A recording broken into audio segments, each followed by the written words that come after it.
This is food, my husband said meanly when his family came for dinner. My folks aren't dogs. Give them real food. His parents stopped moving. Then, he looked shocked when I said quietly, I did not buy this. I am Sabrina. I'm 28, a designer taking time off for my baby, and I thought my life was great. I was married to a man who, at first, seemed like someone to spend your life with. Funny, nice, caring. His name is Luke. We met through friends on a trip to the hills. He made all laugh but made me feel special.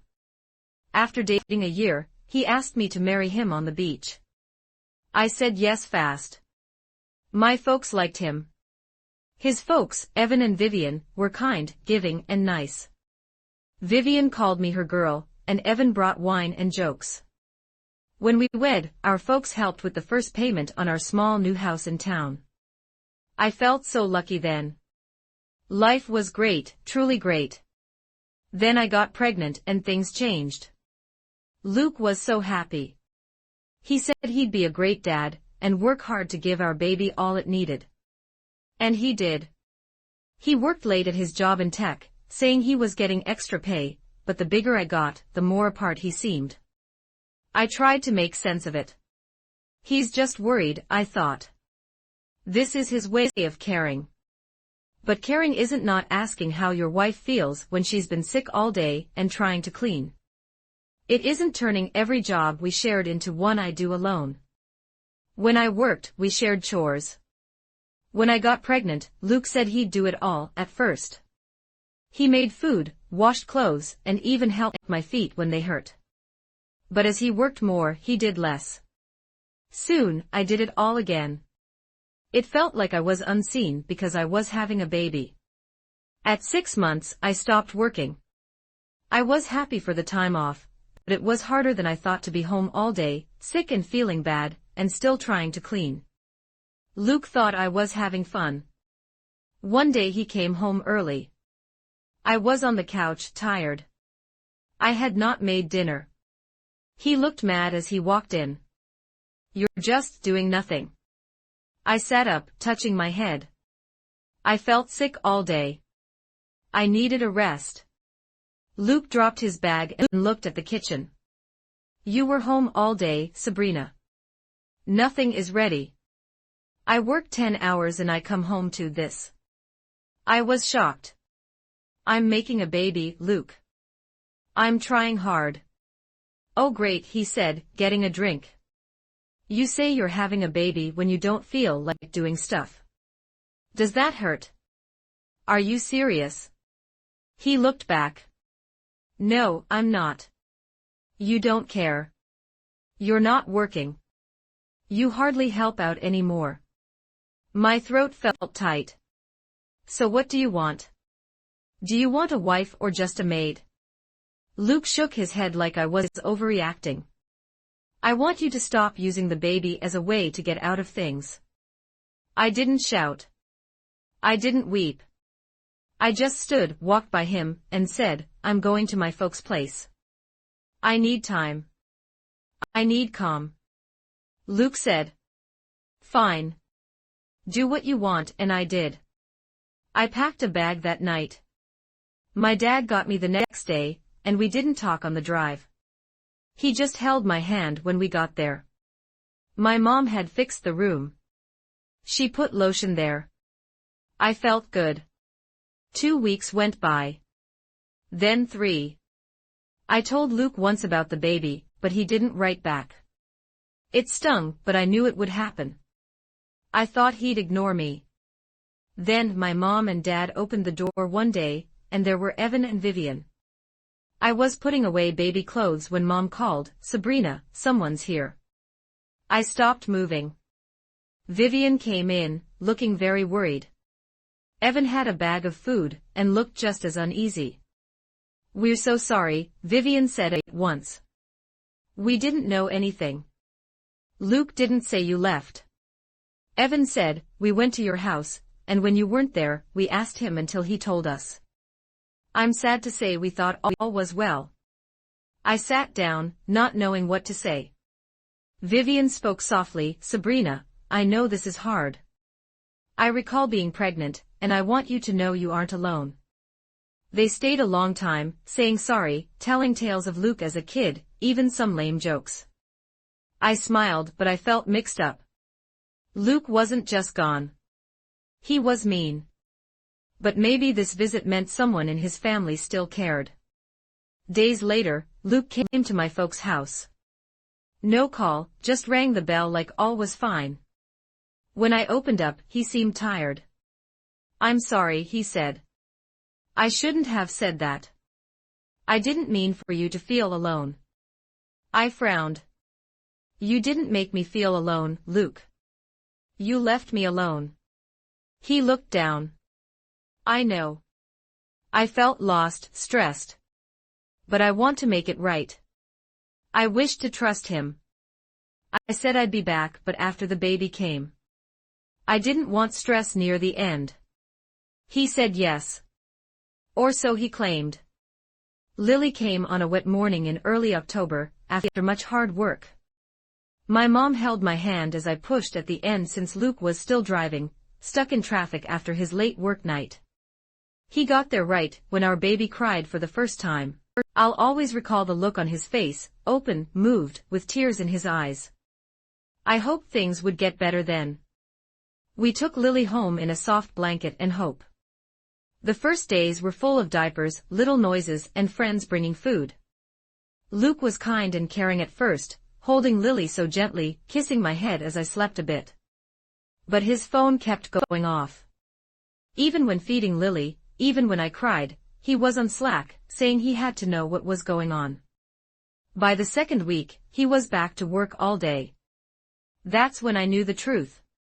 Lily cried a lot. She fussed for hours each night. She had trouble nursing. I was pumping to have enough milk.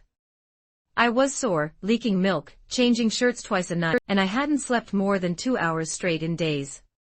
Luke would walk past cloths on the floor, kiss Lily quickly, and say, "You're doing great." As he left with coffee, I was failing. He started coming home late again, sometimes after 9 p.m, and when he did come in he wanted dinner.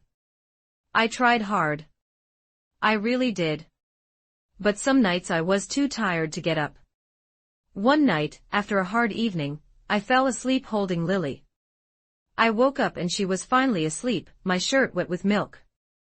I went to the kitchen, warmed up soup, and left it for Luke. He came in, looked around, and raised an eyebrow. "Soup again?" I looked at him. "It's all I could make. She's been crying all day."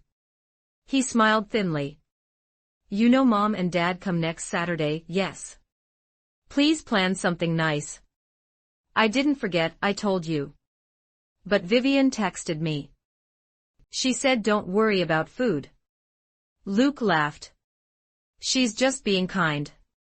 I want them to think you can make a simple lunch." I didn't say anything. That week was so crazy. Lily slept badly. I needed coffee and dry shampoo.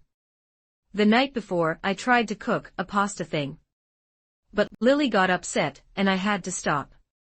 I was so tired in the morning. Luke left early. Remember, no cheap food. I want Mom to think we're doing well, like we don't break down when he leaves. I was stuck, so I called a good food shop and got fancy snacks.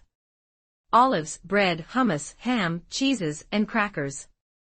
I even got some tulips from the flower shop down the street. As I set out the food, the bell rang. I saw Vivian and Evan on the porch, smiling. "Surprise," Vivian said, holding wine and smiling. Evan held up a bag. "We thought you could use help." I almost cried. They came in and took charge. Vivian held Lily like she'd waited all week. Evan opened the wine and took out his food. It was from the same store I used. I said what I got and Vivian laughed. "Great. It's a party. I wish someone did this when Luke was born." She saw my tired eyes. "You haven't slept, have you?" "Not much," I said. "Go rest. Now. We've got Lily. We've got food. Since you went to stay with Mom and Dad. I didn't want it to get this bad. We were fighting a lot. I felt alone, Evan said quietly. She was having your baby girl. What kind of guy leaves his wife when she's having a baby and acts like he's working late when he's with someone else? His mom looked at him like she didn't know him. We trusted you. We stood up for you. You were gone, Luke said sharply. You just left me. I left to stay alive, I said, moving closer. You think I wanted to leave? You made this house awful. You made me feel like I was a problem because I was having your baby. He moved his hand through his hair. I'm sorry, okay. It wasn't a big deal. Her name is Julia, right? I asked, my voice even. Luke looked shocked. How did you know? Your phone showed her name while you were yelling at me for being lazy. Vivian's arms fell down. You said you'd fix it. You'd be good. But you came here, hurt your wife, lied again, and now this. Luke started to speak, but Evan stopped him. No. His dad faced me. Do you want him gone? Yes, I said fast. Tonight. Luke looked shocked. You're making me leave my home. You lost your right to be here, I said. I won't live with someone who treats me badly with my kid here. Evan agreed and left. Soon, he came back with a bag and put it by Luke's feet. You'll stay with us until it's fixed. Luke looked at his mom. Mom? Vivian said simply, you're our son, but that doesn't mean you're right. I took Lily and went to her room as they took him out. I didn't look back. 3 days later, the bell rang. It was Vivian and Evan. Luke wasn't there, just them and a brown folder. He signed it all, Evan said, coming inside. We stopped him from fighting it. Vivian put the papers on the table. Full care of Lily. Divorce rules, money for her, easy and done. Then she gave me a white letter. I paused. It's from us, she said gently, so you can rest easy after what he did. Inside was money, enough to help me for months. I can't take your money. You aren't, Evan said. It's from folks who want to help those who did nothing wrong. Vivian said, he will pay it back. We're in charge of his pay and costs. No more buys online, no cards. He gets money each week, just to work and eat. That's all, and Lily's fund. I asked. We'll pay it each month on time. If not, he deals with us. I looked at the papers. They helped more than the law asked. They set me free. I signed them that day. Luke didn't call or come by. I didn't expect him to. Later I found out Julia had ghosted him the moment the divorce became public. Word spread in his office. HR reassigned him to internal admin work. No bonuses, no promotion track. He moved into a basement-level unit near the bus line. Vivian texted me on the 1st of each month to confirm the child support deposit. She never missed a message. Lily and I stayed with my parents until spring. My mom helped with bottle feeds at night. My dad fixed up my old childhood room. There was always soup, clean towels, and laughter in that house, even on days when I couldn't laugh myself. When I returned to work, my boss welcomed me back with no questions and a flexible schedule. My colleagues left sticky notes on my desk that said things like, "You've got this," and one meeting at a time. I found a small 2-bedroom apartment near a park with soft light and quiet mornings. Lily's room has old books and big toys that she lines up by her bed like guards. One day when she slept, I was in the kitchen and liked the quiet. It felt nice now, not bare. It was just for me. Friends ask if I miss being married. I say no. I miss who I thought I would be. I miss the dream I had for too long. But the marriage. I don't miss saying sorry for being tired. I don't miss cleaning while sad.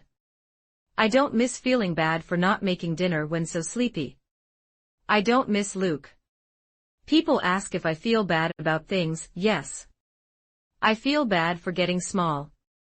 I feel bad for hiding parts of myself to stay calm. I feel bad for helping a man who wasn't worth it. But I don't feel bad for leaving. I don't feel bad for picking calm over faking it. I don't feel bad for leaving with my girl and not looking back. And I definitely don't regret saying, this ends here. Because it did. And I'm still here. Still standing. And finally,